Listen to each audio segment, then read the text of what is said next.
Stabiliți obiectivele pe lungă durată și pe scurtă durată, fără îndoială că în funcție de complexitatea lor, dar vreau să dau niște exemple. La momentul când am pornit business-ul, de exemplu, am stabilit ca posibilitate, produceam suprastructuri din fibră de sticlă atunci New Design, să ținta noastră să fie 100 de suprastructuri de camionete produse și vândute. Pe măsură ce am văzut că am îndeplinit acest obiectiv, am crescut numărul. Și pe măsură ce am crescut și numărul, am îndrăznit mai mult. Am îndrăznit să ne dorim să fim lideri la nivel național. Fără o planificare nu există să ai și rezultate. Planificarea înseamnă o adaptare reală a ceea ce ai la acel moment și cât poți să îndeplinești cu ceea ce ai. Pe măsură ce evoluezi, poți să mărești, atunci poți să intri adevăr decizii de mărire, de personal, de capacități de producție, de investire în tehnologie, investire în utilaje. Że można spróbować. Ja jestem dość spontaniczną osobą, więc raczej nie prowadzę jakiś to-do list i jak tylko coś zrealizuję, to dla mnie to już jest przeszłość i patrzę do przodu, więc nie czekuję, że to wszystko się udało, więc trzeba postawić sobie jakiś cel, rozbić go na mniejsze. Jedna osoba pobudza znacznie drugą. Koncentrujemy się przede wszystkim na tych krótkoterminowych celach. Te długoterminowe cele gdzieś tam oczywiście są i one przypominają nam, w jakim kierunku. Tych celi jest bardzo ważna. Dzielę sobie cele na krótkoterminowe i długoterminowe i do każdego z nich przebiega troszeczkę inaczej ta droga. Oczywiście do każdego staram się jak najlepiej podejść i przygotować, żeby go osiągnąć. No, przy każdym muszę przyznać, że każdy wymaga dość dużej, wytężonej pracy, bo często się zdarza, że te krótkoterminowe cele wymagają większego skupienia, większej uwagi, natomiast te cele długoterminowe, raczej konsekwencji, chociażby właśnie w rozsyłaniu ofert, tak, czy szukaniu zbytu, miejsc zbytu. Allora, in Commit la definizione degli obiettivi avviene a inizio dell'anno, prima che l'anno inizi con un piano, diciamo, di dettaglio e quindi un budget che affronta gli economics di tutto l'anno. Questo avviene attraverso una presentazione all'interno del board di un documento che è un PowerPoint, un semplice PowerPoint dove si cerca di definire bene gli obiettivi di qualunque area e di prevedere quali saranno le operazioni più importanti dell'anno. Questo insieme a una metrica riguardo alla misurazione degli obiettivi, questo ci ha portato negli ultimi anni a ottimizzare di molto quello che è stato l'EBITDA dell'azienda.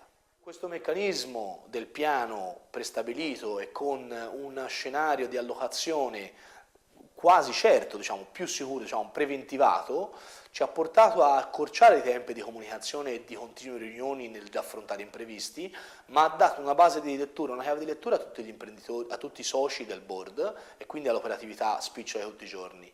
Quando gli anni precedenti non facevamo questa pratica, spesso e volentieri succedevano due cose spiacevoli. Uno, che fino alla fine dell'anno non sapevamo come era andato l'anno, quindi se era stato prodotto dell'utile oppure se era stato fatto, come dire, eravamo andati addirittura a rimessa.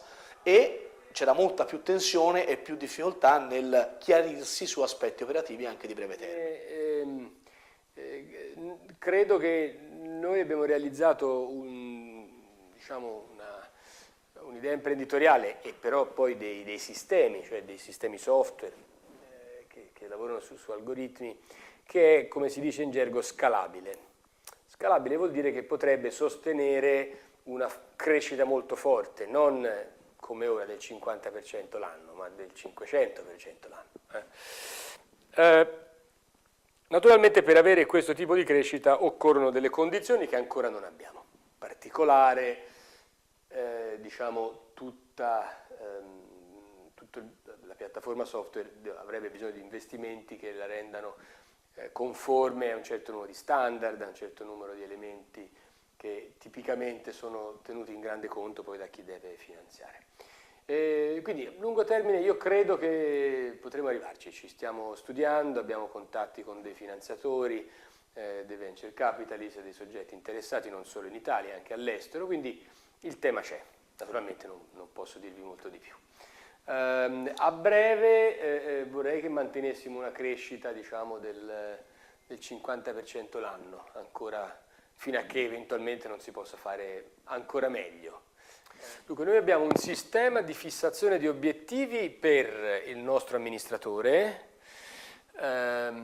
e per i 3 responsabili funzionali, in particolare naturalmente sulla parte commerciale e la parte produzione.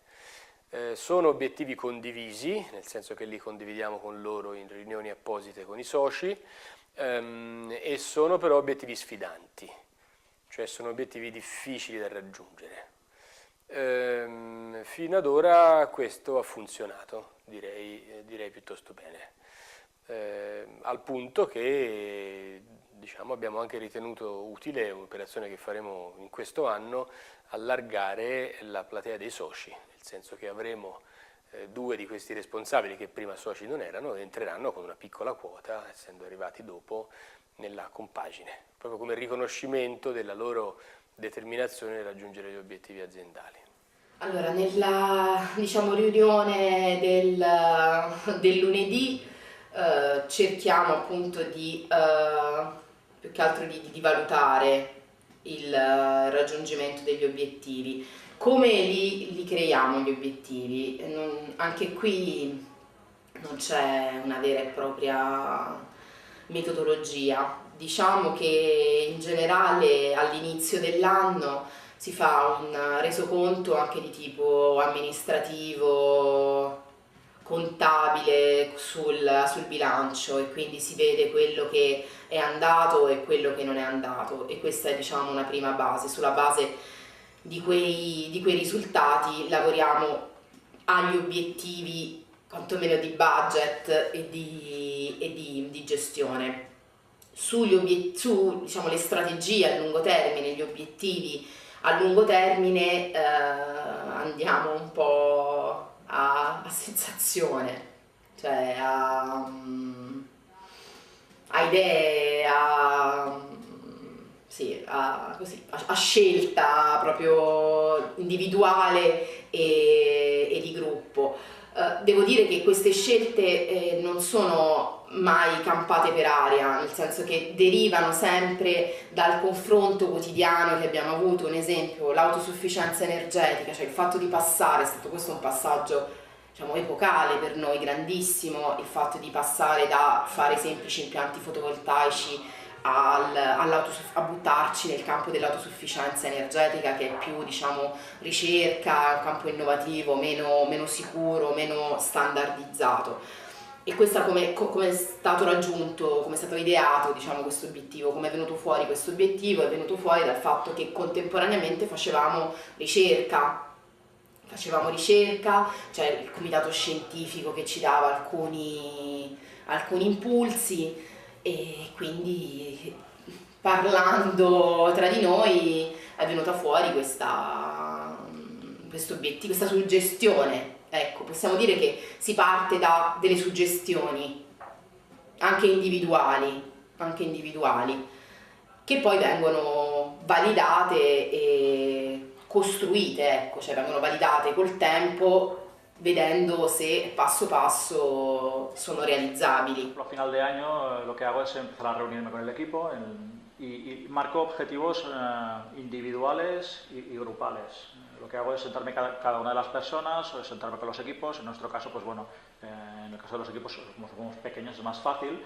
Y lo que hago es marcarles objetivos que quiero que hagan mensualmente, que quiero que hagan trimestralmente, para que al final del año cumplamos una serie de objetivos que yo creo que tiene que buscar la empresa. Sobre todo lo que para mí más importante de los objetivos es cuantificarlos. Cuantificarlos en el sentido de que no puedes mejorar nada que no puedas cuantificar. Esto hace poco... Para establecer objetivos a corto y largo plazo, lo primero que hacemos es en los sectores donde estamos, en las aperturas de sectores en las que estamos, junto con nuestro grupo inversor, establecemos cuáles son los criterios objetivos objetivos que sean alcanzables Y a estos objetivos alcanzables los trasladamos a un software que es Odoo, que parte de OpenRP, que es un software de gestión, un RP de gestión, y es nuestra plataforma base que sirve en la que hemos desarrollado también para nuestros clientes. Es una plataforma en la que nos encontramos muy cómodos y tenemos una persona que día a día pues se va encargando de este tipo de revisiones. Es externa a la empresa, creo que esto también es muy bueno, porque si no, al final el trabajo de un poco de controller, yo prefiero que no forme parte del equipo, porque puede crear en algunos puntos un poco de más. Una persona que fa de business developer a Lucid i porta tot el tema d'acció comercial o de primera part de captació. A llarg plaç marquem el que és el RUM, marquem la part de propòsits comercials que tenim, tant a nivell nacional com internacional, i perfils d'empreses tipus de projectes que cada any ens veiem capaços d'anar a aconseguir. I també sostres o xifres de facturació que creiem sensates aspirar-hi. I a curt plaç és la dinàmica diària de la realització dels projectes, que és fonamental perquè tot surti.